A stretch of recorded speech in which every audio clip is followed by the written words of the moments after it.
सर्वेभ्यो नमः। देववाणी संस्कृतम ई गुरुकुलम प्रति भवतीनां च हार्दं स्वागतम। आइए मित्रों, लघु सिद्धांत कौमुदी के समास प्रकरण को हम पढ़ रहे हैं। आज हम इसकी 21वीं कक्षा को पढ़ेंगे मित्रों। जो भी महानुभाव लघु सिद्धांत कौमुदी के संपूर्ण समास प्रकरण को पढ़ना चाहते हैं, वे सभी पाठक महानुभाव इस ऐप को डाउनलोड करके प्ले स्टोर से यहाँ पर कोर्स बना हुआ है, वहाँ आराम से ऑनलाइन अपने गृह पर ही बैठे बैठे पढ़ सकते हैं। अधिक जानकारी के लिए इस व्हाट्सएप नंबर पर संपर्क कीजिएगा। और मित्रों, लघु सिद्धांत कौमुदी का संपूर्ण संज्ञा प्रकरण भी आपको ऐप के अंदर उपलब्ध मिल जाएगा। लघु सिद्धांत कौमुदी का संपूर्ण संधि प्रकरण अर्थात अच संधि, हल संधि, विसर्ग संधि, कंप्लीट सभी संधि का कोर्स भी आपको उपलब्ध हो जाएगा मित्रों। उपलब्ध है यहाँ पर कोर्स, आप वहां पर पढ़ सकते हैं। और षडलिंग का भी कोर्स उपलब्ध है। षडलिंग जो प्रकरण है इसके अंदर बहुत बड़ा प्रकरण है, उसको भी आप ऐप पर ऑनलाइन पढ़ सकते हैं। चलिएगा मित्रों, हम तत्पुरुष समास पढ़ रहे थे। क्या पढ़ रहे थे? तत्पुरुष समास। तत्पुरुष समास में हमने द्वितीय, तृतीय, चतुर्थी, पंचमी, षष्ठी आदि पढ़ लिया था। और गत कक्षा में मैंने आपको ये पढ़ाया था, दिक् संख्ये संज्ञायाम, यही पढ़ाया था आपको। दिक् संख्ये संज्ञायाम अर्थात देशावाची और संख्यावाची का संज्ञा होने पर समर्थ स्वंत के साथ समास होता है। तो उसका उदाहरण भी बताया था आपको, पूर्वेषु काम शमी, ठीक है, सप्तर्षयः, ये उदाहरण आपको बतला दिए थे।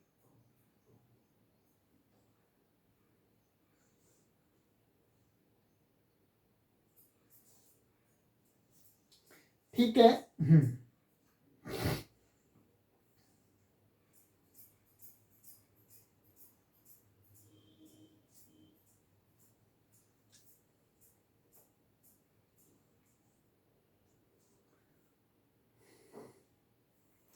अब उसके आगे सूत्र है मित्रों, अष्टाध्यायी में उसी के आगे है, तद्धितार्थोत्तर पद समाहारे च, ये भी तत्पुरुष समास करता है, ठीक है। तद्धितार्थोत्तर पद समाहारे, ये सप्तमी विभक्ति एक वचनांत है। च ये अव्यय पद है, राइट, दो ही इसके अंदर पद है। और ये विधि सूत्र है, तद्धितार्थोत्तर पद समाहार समास विधायकम विधि सूत्रम, अर्थात समास करने वाला सूत्र है। आइएगा, पहले एक बार हम इसका समास देख लेते हैं, फिर जल्दी से समझ में आ जाएगा। पदच्छेद कर दिया, अब इसके अंदर समास है, उस समास को देख लेते हैं।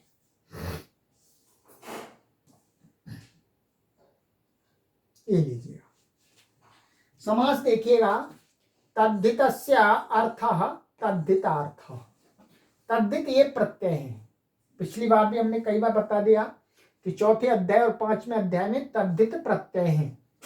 उनका अर्थ माने वो प्रत्यय जिस अर्थ में होते हैं वो उनका अर्थ होता है। तो तद्धितस्य अर्थः तद्धितार्थः। उत्तरम च तत्पदम च उत्तर पदम, ठीक है, माने पद वो कैसा है? उत्तर वाला, माने बाद वाला। तो उत्तर वाला क्या है? माने यहाँ पर जो उत्तर की कल्पना की गई है, अर्थात दो पद पूर्व में है और फिर उनके बाद में तीसरा पद है। जो तीसरा पद होगा वो माना जाएगा उत्तर पद, यहाँ समास प्रकरण में, ठीक है। अन्यत्र तो दो में भी एक पूर्व वाला एक उत्तर वाला, परंतु यहाँ पर जो बात कर रहे हैं उत्तर पद के परे रहते पूर्व का समास, अर्थात दो पद और चाहिए। तो उत्तरम च तत्पदम च उत्तर पदम, ये आपका, ये तो षष्ठी तत्पुरुष समास हो गए। और ये हो गया आपका कर्मधार है तत्पुरुष समास, वही पद है और वो कैसा है? उत्तर माने बाद वाला पद है। अब देखिएगा, तद्धितार्थश्च उत्तरपदं च समाहारश्च तद्धितार्थोत्तरपदसमाहारम् और तस्मिन् समाहारे। ठीक है, तो कौन सा समास हुआ? समाहार द्वंद्वः। ठीक है, तद्धितार्थोत्तरपद समाहारम तस्मिन् तद्धितार्थोत्तरपद समाहारे। तो ये पहले इसमें षष्ठी तत्पुरुष कर्मधारय तत्पुरुष समास हो गया, फिर आपका समाहार द्वंद्व समास हो गया, क्योंकि यहाँ पर अनेक पद होने पर भी एक वचन है, इसलिए समाहार द्वंद्व समास किया गया। अब देखिए, ऊपर से दिक् संख्ये संज्ञायाम से दिक् संख्ये की अनुवृत्ति आती है मित्रों। इसमें पूर्व कालिक सर्व जरत पुराण नव केवलाः समानाधिकरणेन से समानाधिकरणेन की अनुवृत्ति आती है। ठीक है, और समासः तत्पुरुषः सुप साह सुपा विभाषा आदि पदों का ऊपर से अधिकार चल रहा है। ठीक है, चलिए अब इसका अर्थ देखते हैं।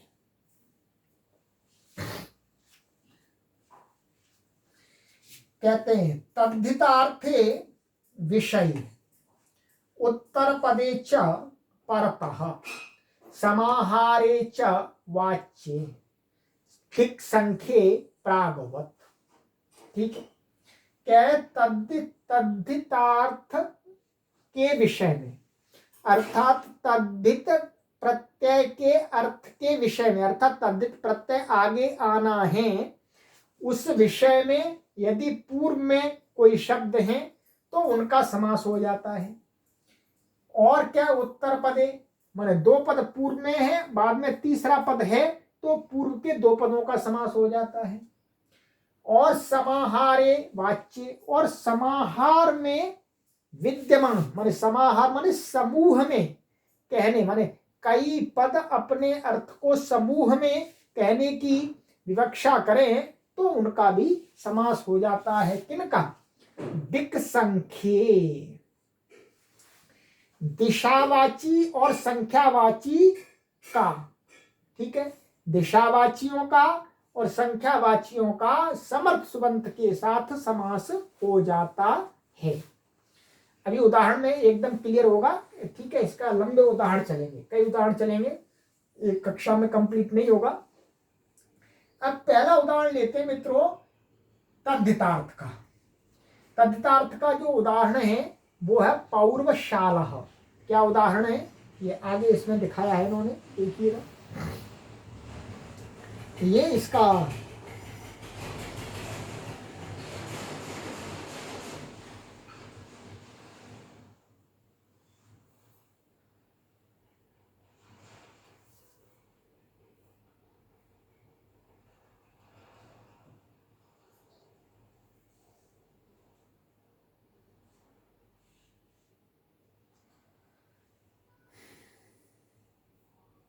ये उदाहरण है। ठीक है, वहां पर नहीं दिखाया।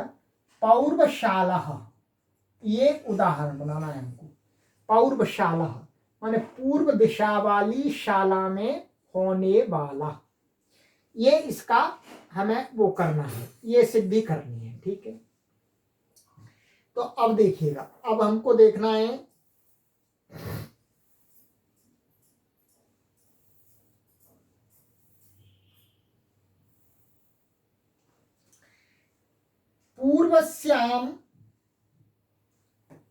पूर्वस्याम शालायां भवः पौर्वशालः, यही लिख लीजिएगा, पौर्वशालः।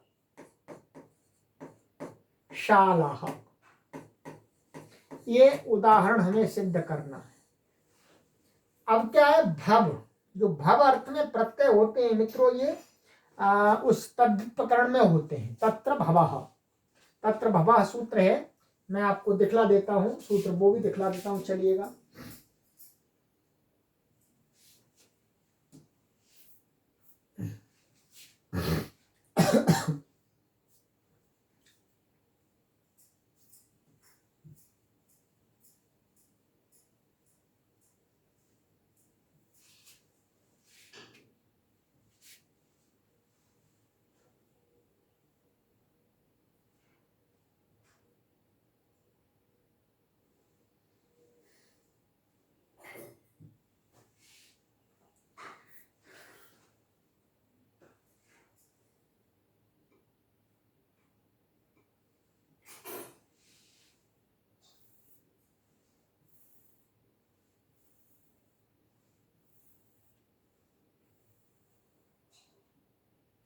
देखिएगा, ये सूत्र है, ये चौथे अध्याय के तीसरे पाद में है। कौन सा है?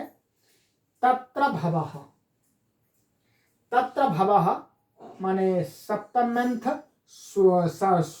प्रातिपदिक से समर्थ सुबंध से क्या होता है? भव अर्थ में ये प्रत्यय होते हैं। आगे जो प्रत्यय बताए, बहुत सारे सूत्र हैं, ठीक है। तो तत्र भवः से क्या है? ये प्रत्यय प्राप्त होता है, ठीक है। तो अब देखिएगा,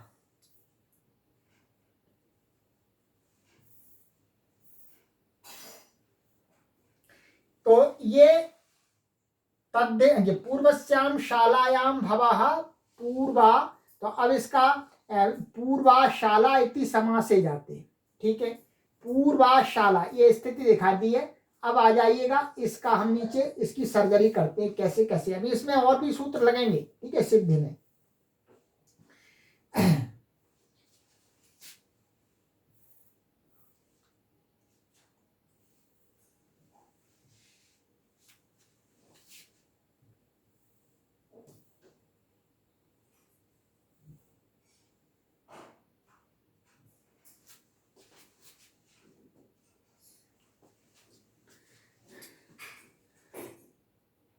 क्या है? पूर्वा और शाला, ठीक है।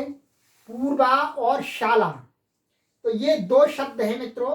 तो ये दो शब्दों से अब हमें इसकी सिद्धि करनी है पौर्वशाला की, ठीक है। पूर्वस्याम शालायाम भवः ये लौकिक विग्रह हो गया। पूर्वागी शालागी ये अलौकिक विग्रह हो गया।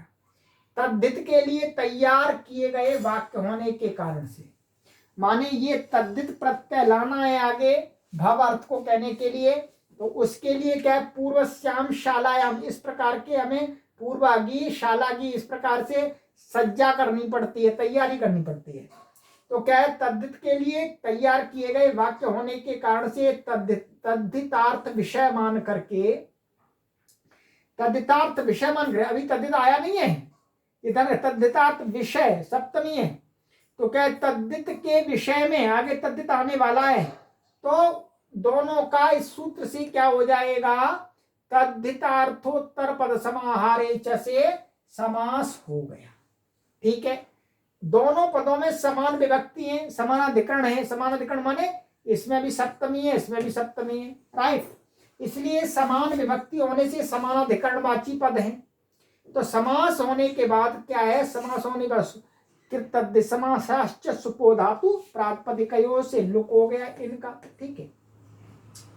तो अब आपके साथ पास बन गई इसकी स्थिति मित्रों, पूर्वा और शाला, ऐसा ही बना। और प्रथमा निर्दिष्टम समास उपसर्जनम से क्या है? जो दिशावाची और संख्यावाची या दिशावाची पूर्व शब्द है, तो इसकी उपसर्जन संज्ञा, उपसर्जन पूर्वम से पूर्व में आ गया, पूर्वाशाला ये बन गया। और हमें अभी और कुछ काम करना है। तो अब पूर्वाशाला में यहां पर हमको इसको पूर्व स्त्रीलिंग है, इसको पुल्लिंग करना है। इसको पुल्लिंग करना है, तो पुल्लिंग करने के लिए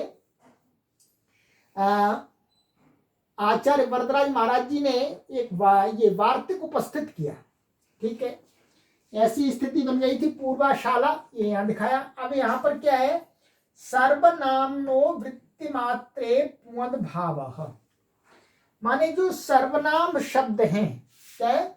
सर्वनाम जो शब्द हैं उनका वृत्ति मात्र में, वृत्ति माने समास वृत्ति, तद्धित वृत्ति, कृत वृत्ति, जो भी वृत्तियां होती हैं, वृत्ति माने वाक्य, उनको क्या हो जाता है? पुंद भाव हो जाता है। पुंद माने पुल्लिंग हो जाता है, स्त्रीलिंग को पुल्लिंग हो जाता है। तो अब ये क्या है? ये स्त्रीलिंग है, ठीक है। और स्त्रीलिंग है तो इसको क्या हो जाएगा? पुल्लिंग हो जाएगा। पुल्लिंग इसका क्या बनेगा? पूर्वा का पूर्व पुल्लिंग है, ठीक है। और ये सर्वनाम है, सर्वादीनी सर्वनामानी से, ठीक है। चलिए, अब ये आपकी स्थिति हो गई, ठीक है। यहां देखते जाइएगा, ये स्थिति हो गई। क्या हुआ? सर्वनामना वृत्ति मात्रे पूर्ण भाव से समास को मान करके क्या हुआ? सर्वादि पूर्वा को पूर्ण भाव होकर के पूर्वशाला बन गया। क्या बना? पूर्वशाला।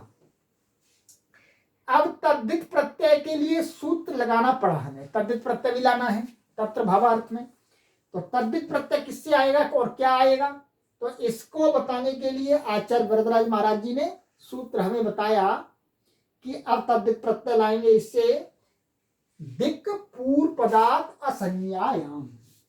क्या सूत्र है, दिक् पूर्व पदार्थ असंज्ञायाम न्यः। ये चौथे अध्याय के दूसरे पाद का 107वां सूत्र है मित्रों। ठीक है, इसकी भी सर्जरी कर लीजिएगा, आ जाइएगा। इसमें भी समास आदि क्या होता है देखिएगा।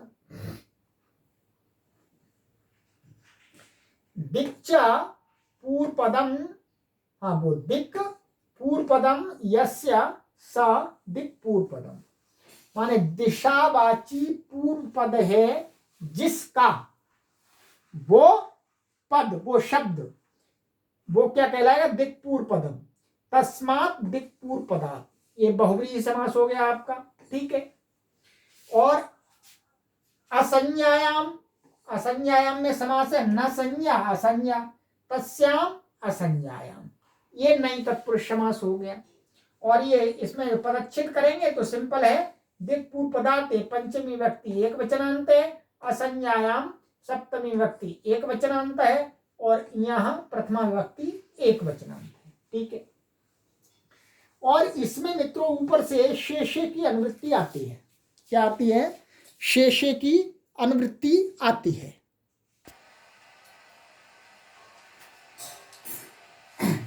तो इसमें शेषे का के अनुवृत्ति आती है मित्रों, और प्रत्यय परश्च ये भी आता है, प्रातिपदिकात और तद्धिता, इसकी अनुवृत्ति ऊपर से अधिकार चल रहा है। ये ठीक है, तो अब इसका अर्थ देखते हैं आचार्य वरदराज महाराज जी क्या अर्थ करते हैं इसका। कहते हैं अस्मात् भवाद्यर्थे न्यः स्याद् असंज्ञायाम। अस्मात् का अर्थ है कि दिशावाची पूर्व पद में है जिसके ऐसा प्रातिपदिक, ऐसा समर्थ प्रातिपदिक सुबंत, उससे भवादि, माने भवादि बहुत सारे अर्थ हैं मित्रों। तो भवादि आदि अर्थों में असंज्ञायाम माने संज्ञा ना हो, अर्थात किसी विशेष का नाम ना हो, तो क्या है, यह प्रत्यय स्यात्, यह प्रत्यय होता है।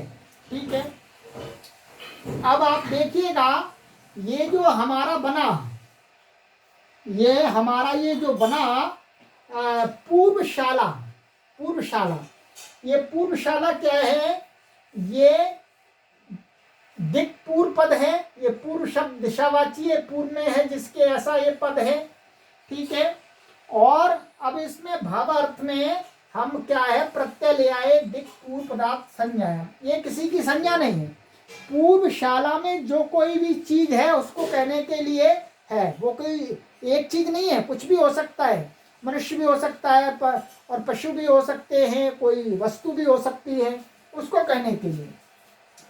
तो दिक् पूर्व पदार्थ असंज्ञायाम से सूत्र गलत लिख गया है, से क्या है, यहाँ प्रत्यय हुआ असंज्ञा में, संज्ञा ना होने पर यहाँ प्रत्यय होकर के यहाँ का लोप हो जाता है। ठीक है, चुटू से, और फिर अबचता है, तो पूर्वशाला अवनम। ठीक है, अब ये जो ये प्रत्यय था ये ईत है, ईत होने से क्या है, अब यहाँ पर कुछ कार्य करना है।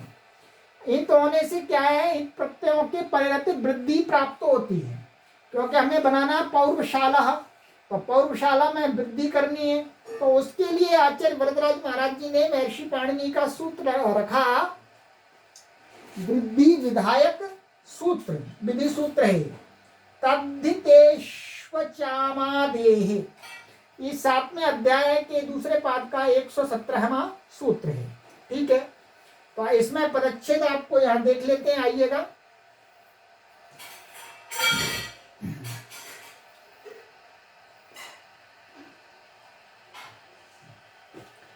तद्धितेषु सप्तमी व्यक्ति एक वचनांतम, अचाम षष्ठी व्यक्ति एक वचनांत, आदेः षष्ठी व्यक्ति एक वचनांतम, त्रिपदम इदम सूत्रम, 3 पद वाला ये सूत्र है। ऊपर से मित्रों इसमें अचो इणती से अचा की अनुवृत्ति आती है और इणती की अनुवृत्ति आती है, ठीक है। और मृजेर वृद्धि से वृद्धि की अनुवृत्ति आती है, ठीक है। अचमाने स्वर। अब इसका अर्थ देखिएगा क्या कहते हैं हम। इसका अर्थ कहते हैं मित्रों ये है कि नीति णिति च तद्धितेषु अचाम आदेः अचो वृद्धि स्यात्। बहुत सुंदर कि नित इणित तद्धित, ये इणित और इणित प्रत्यय कैसे होने चाहिए, तद्धित होने चाहिए, कृत नहीं चलेंगे। तो तद्धित इणित और इणित प्रत्यय के परे रहते पूर्व में जो शब्द है उस शब्द के अंदर जो अच हैं, ठीक है, व्यंजन में अच, उन अचों में जो आदि अच है, जो आदि स्वर है, उसको क्या हो जाती है, वृद्धि हो जाती है। क्या हो जाती है, वृद्धि हो जाती है, ठीक है। अब देखिएगा क्या बना। अब यहां पर देखते हैं, आपको यही दिखाएंगे सीधा से विद्यमान जो अब पूर्वशाला में, ये देखिएगा पूर्वशाला में ये आ है, ये तद्धित है, ये युक्त है, इसलिए अच क्या है इसके अंदर, उ आ। तो इन अचों में पहला अच कौन सा है, उ। तो उ को वृद्धि होगी, तो उ को वृद्धि क्या हो जाएगी, वृद्धि क्या होती है, वृद्धिरादईच, ठीक है। और स्थानीय अंतरतम आदि लग करके ये सब कुछ पढ़ा दिया गया है पूर्व में। तो क्या है, वृद्धि हो जाएगी। तो वृद्धि हुई आपकी औ हुई, पू के ऊ को क्या हुआ, औ वृद्धि होकर के पौर्वशाला ऐसा बना, पौर्वशाला और आ। अब यहां पर इस आ का लोप करना है, ठीक है। तो यस्येति च सूत्र कहता है कि भसंज्ञा होने पर जो भसंज्ञक अंग के ह्रस्व आकार का लोप हो जाता है, ठीक है। तो यस्येति च, तो लकार उत्तरवर्ती, इसमें जो लकार के बाद में जो आ है, ह्रस्व यानी आवरण का लोप होता है, ह्रस्व दीर्घ ह्रस्व दोनों आएंगे इसके अंदर। भसंज्ञक आकार का लोप हुआ मित्रों, तो क्या बना, पौर्वशाल अपौर्वशाल बन गया, ठीक है।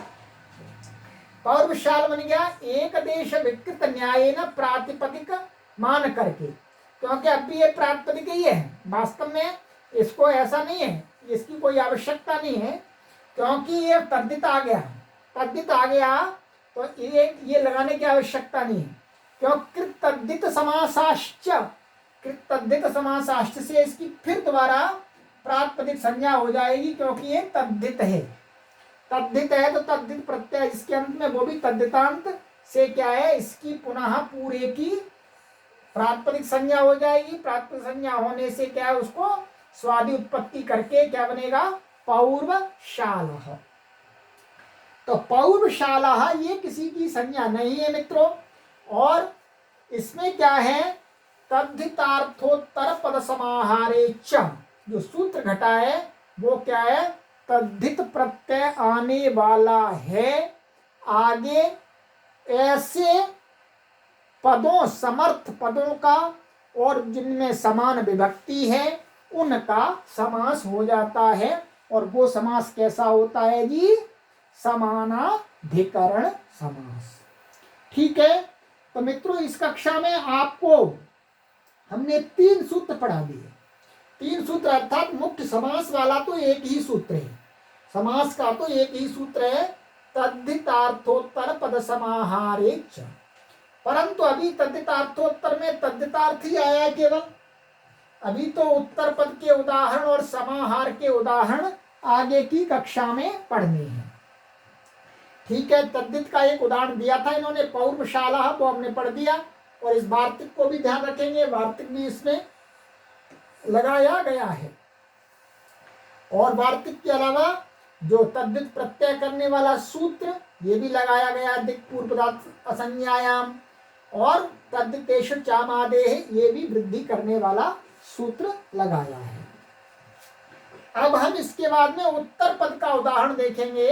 तो उत्तर पद का उदाहरण आएगा आपका इसमें, पंचगावो धनम यस्य इति, आगे देखने वाले गवधनः। ठीक है, तो आइएगा, इसको हम आगे की कक्षा में देखेंगे।